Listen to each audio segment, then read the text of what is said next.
Two on a Tower by Thomas Hardy. Preface. Ah, my heart, her eyes and she have taught thee new astrology. Howe'er love's native hours were set, whatever starry synod met, 'tis in the mercy of her eye if poor love shall live or die. Crashaw, Love's Horoscope. Preface.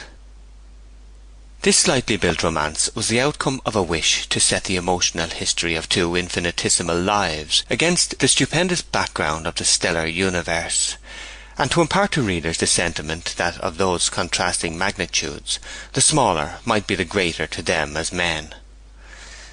But on the publication of the book, people seemed to be less struck with these high aims of the author than with their own opinion: first, that the novel was an improper one in its morals, and secondly, that it was intended to be a satire on the established church of this country.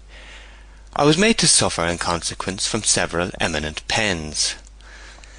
That, however, was 13 years ago, and in respect of the first opinion, I venture to think that those who care to read the story now will be quite astonished at the scrupulous propriety observed therein on the relations of the sexes, for though there may be frivolous and even grotesque touches on occasion, there is hardly a single caress in the book outside legal matrimony, or what was intended so to be. As for the second opinion, it is sufficient to draw attention, as I did at the time, to the fact that the bishop is every inch a gentleman, and that the parish priest who figures in the narrative is one of the most estimable characters.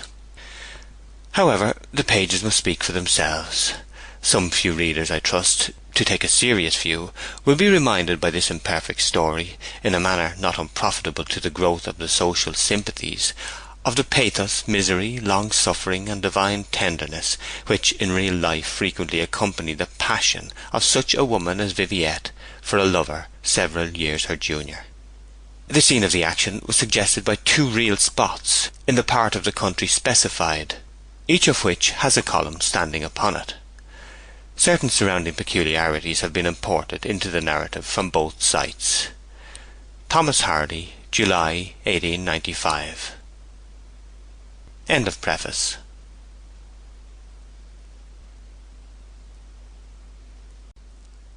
Two on a Tower by Thomas Hardy. Chapter 1. On an early winter afternoon, clear but not cold, when the vegetable world was a weird multitude of skeletons through whose ribs the sun shone freely, a gleaming landau came to a pause on the crest of a hill in Wessex.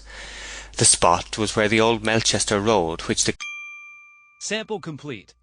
Ready to continue?